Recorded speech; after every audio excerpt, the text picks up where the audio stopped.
আমরা জানি ইসলামে একজন নারী এবং পুরুষের বিবাহ বহির্ভূত সম্পর্ক সম্পূর্ণরূপে হারাম। বেশ, কিন্তু আমরা দেখতে পাচ্ছি বর্তমান সময়ে অ্যাবাউট 90% মুসলিম যুবক যুবতী তারা এই হারাম রিলেশনের সাথে জড়িত। আপনি দেখুন, এই হারাম রিলেশনশিপটাকে অন্য কোনোভাবে সহজ করে অন্য কোনো পন্থায় কিন্তু হালাল করা বা হালালের কাছাকাছি নিয়ে যাওয়া কখনো কিন্তু সম্ভব না। তো এই জঘন্য একটা হারাম রিলেশনশিপ, তো হারাম একটা কাজকে আমরা খুব সহজভাবে নিয়েছি। বর্তমানে জিনা কোনো গুনাহের কাজই মনে করা হচ্ছে না। আসলে এটা কেন হচ্ছে, বা আমাদের লাইফে এটা কোন ধরনের ক্ষতিকর প্রভাব ফেলছে? এই ব্যাপারে অনেকগুলো কথা বলা যাচ্ছে। এটা একটা লম্বা বিষয়, এটা একটা ভয়ঙ্কর ভাইরাস বর্তমান সমাজের জন্য। আমি 3টা পয়েন্টে এই কথাটা বলতে চাই। তার মধ্যে একটা পয়েন্ট হচ্ছে, আমাদের বর্তমান সমাজ বিয়েকে কঠিন করে দিয়েছে। বিয়েকে কঠিন করে দেওয়ার কারণে অসংখ্য হারাম রিলেশন নিয়মিত তৈরি হচ্ছে। 2 নম্বর পয়েন্ট হচ্ছে, আমাদের সমাজে যেটা হচ্ছে, মানুষ দিন দিন বন্ধুত্বহীন হয়ে যাচ্ছে। যে বাবা মা সাথে যে একটা ফ্রেন্ডশিপ থাকা দরকার সন্তানের আদবের ভিতরে, এটা প্রতিনিয়ত লোপ পাচ্ছে। ভাই বোনের বন্ডিং কমে গেছে, ভাই ভাইয়ের বন্ডিং কমে গেছে। বন্ধুদের সাথে যে ভালো ভালো বন্ধুদের সাথে কথা বলা, সময় কাটানো, এই জিনিসটা কমে গেছে। কেন? এগুলো কমে যাওয়ার কারণ কি? সোশ্যাল মিডিয়া, অনলাইন, স্মার্টফোন, স্ক্রিনের যে প্রতি যে আসক্তি। এটার কারণে ঘন্টার পর ঘন্টা একটা মানুষ তাকিয়ে আছে। অথচ এই মুহূর্তগুলো যদি সে তার বাবা মার সাথে কাটাতো, তাহলে তার মধ্যে একটা মানসিক প্রশান্তি আসতো এবং সে অন্য কোথাও মনে প্রশান্তি খুঁজতে যেত না।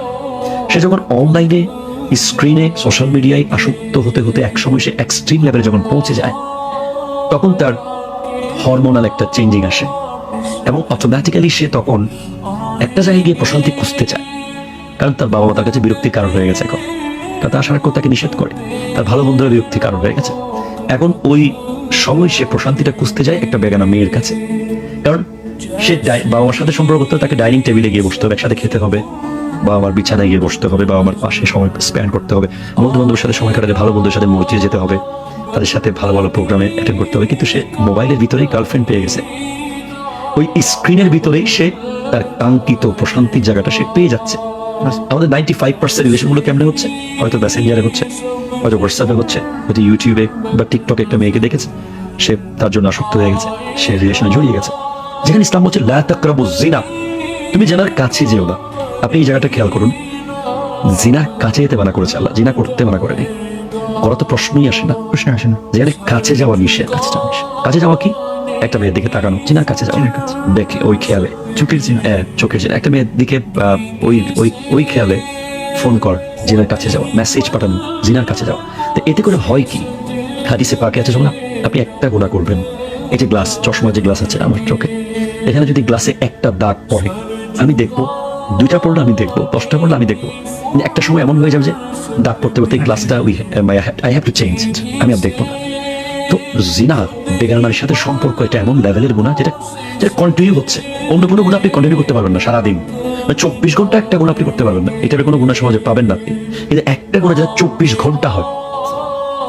ওই মেয়ে এই মেসেজ দিয়েছে, রিপ্লাই দিলেন, এই কল করলেন, সে কি খাইছে, কোথায় যাচ্ছে, কি করতেছে, 24 ঘন্টা আপনার মাইন্ড টোটাল ওখানে। কতগুলো দাগ পড়েছে আপনার কলবে এবং কলব অন্ধকার হয়ে গেছে। একটা সময় সে এক্সট্রিম হয়ে যায়, সে সুইসাইড করে, সে তার পরীক্ষায় খারাপ করে। সে বলছে আমি এখন ফোন ধরতে পারবো না, সে লেখাপড়া করতে পারছে না। সে বলছে আমি, আমার বাসায় আমাকে বিয়ে দিয়ে দিচ্ছে। তার পুরো কেরিয়ার শেষ ওই ছেলে। হ্যাঁ, এরপর যে ব্যাপারটা, একসময় যদি সে পরিবারের সাথে পরিবারের অবাধ্য হয়ে জোর করে পালিয়ে যে কোনো মূল্য মেয়েকে শাদী করলো, কিন্তু কখনো সে সুখী হবে না। 3টা জিনিস তার লাইফে আসবে যদি কেউ কোনো মেয়ের সাথে সম্পর্ক রাখে। সে সারাক্ষণ জেনার মধ্যে ছিল, এবং যদি সে তাকে বিয়েও করে ফেলে, তাহলে তার লাইফে কি হবে? তার বাবা মার অবাধ্য হওয়ার কারণে সে যদি পৃথিবীর সবচেয়ে ভালো ফ্যামিলির মেয়েকে বিয়ে করে নিয়ে আসে, সবচেয়ে গুণবতী নিয়ে আসে, এরপরে বাবা মার একটা বিশ্বাস যে আমরা দেখে শুনে আনতে পারলাম। দেখে শুনে বাবা মা যদি কালো মেয়েও নিয়ে আসে, সে যদি কিছু নাও পারে, তারা বলে না আমরা আনছি, আমাদের বৌমা। কিন্তু ছেলে যদি নিজ চেষ্টায় নিয়ে আসে, নিজে জোর করে নিয়ে আসে, পরিবারকে না জানিয়ে বা তাদের অবাধ্য হয়ে, প্রত্যেকটা মিস্টেকে তারা সেই কথাটা বলে দেবে। 2, সে কখনো স্বামীর সম্মান পাবে না যে আগে 1 বছর, 2 বছর, 5 বছর সম্পর্ক বিয়ে করেছে। কারণ তার আপাদে মস্তক ওই মেয়ে জেনে গেছে। নতুন করে যে রেসপেক্ট তৈরি করবে তার প্রতি, তাকে যে শ্রদ্ধার জায়গায় রাখবে, সেটা তার আসবে না। কারণ অনেক সময় কথা ফাঁকে সে তুইও বলে ফেলেছে। অনেক সময় তার ওই ছেলেটা তার মনের কথা সব খুলে কান্নাকাটি করে বলে দিয়েছে। তাদের মধ্যে একটা রেসপেক্টের জায়গাটা নাই আর। তিন, ভবিষ্যৎ প্রজন্ম যখন আসবে তখন তারা যে রিলেশনে ছিল তারা জবাবত হয়েছে, এই বিষয়গুলো মানুষ ভুলবে না। মানুষ যখন কোনো একটা মানুষকে আঘাত করতে চায় তখন মানুষ সর্বপ্রথম আঘাতটা করে তার চরিত্র নিয়ে কথাটা তুলে নিয়ে আসে। তুমি না এমন ছিলা, তুমি না এটা করতা। এবং নারী ঘটিত বিষয়গুলোকে আমরা আমাদের সমাজ খুব মারাত্মকভাবে হাইলাইট করে। অন্য কোনো জায়গায় কাজ করলে ওইটা একদিন পর মুছে যায় বা এটা এত কষ্ট হয় না, কিন্তু কোনো নারী সংক্রান্ত বিষয় যদি আপনি সামনে নিয়ে আসেন এটা তাকে খুব বেশি খারাপভাবে সহজে এটা তাকে শো করতে পারে। সেজন্য আমি বলবো ভাই বোন যারা আমার বক্তব্য শুনছেন, আজকের এই আমাদের আয়োজন দেখছেন, প্লিজ লিভ বিহাইন্ড, এখনই ফিরে আসুন, ত্যাগ করুন। আপনার জন্য যথাযথ রিজিক আল্লাহ রেখেছেন।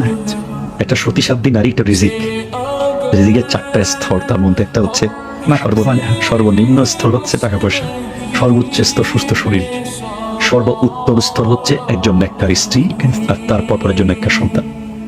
স্ত্রী নেককার হলে সন্তান নেককার অবশ্যই। এবার 4th স্টেজ যেটা হচ্ছে একদম ফাইনাল রিজিকের পরিপূর্ণ স্তর, সেটা হচ্ছে আল্লাহ সন্তুষ্টি।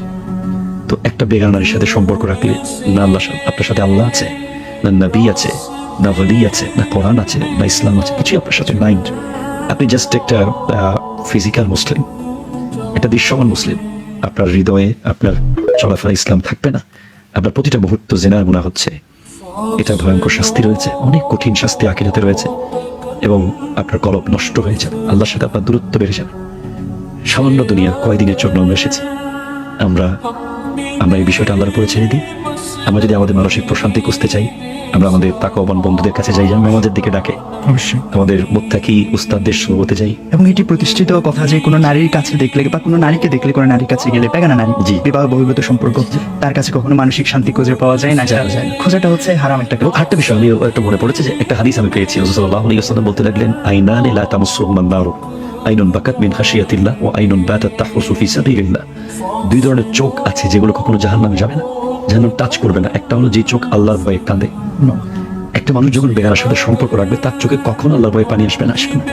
কারণ তার পানিটা ডাইভার্ট হয়ে গেছে, তার কলব অন্ধকার হয়ে গেছে, যে পানি আসার যে সুইচ বোর্ড ওটা পুরো নষ্ট হয়ে গেছে, পানি আসবে না।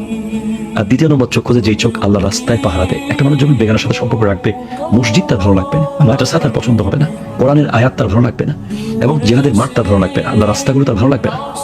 তিন, অন্য এক হাদিসে নবীজি তৃতীয় নম্বর আরেকটি চোখের কথা বলেছেন, যে চোখ কোনো বেগানাকে দেখলে জাস্ট নিচের দিকে তাকায়, ওই চোখ কখনো জাহান্নামে যাবে। আল্লাহ পাক বুঝার তৌফিক দান করুন।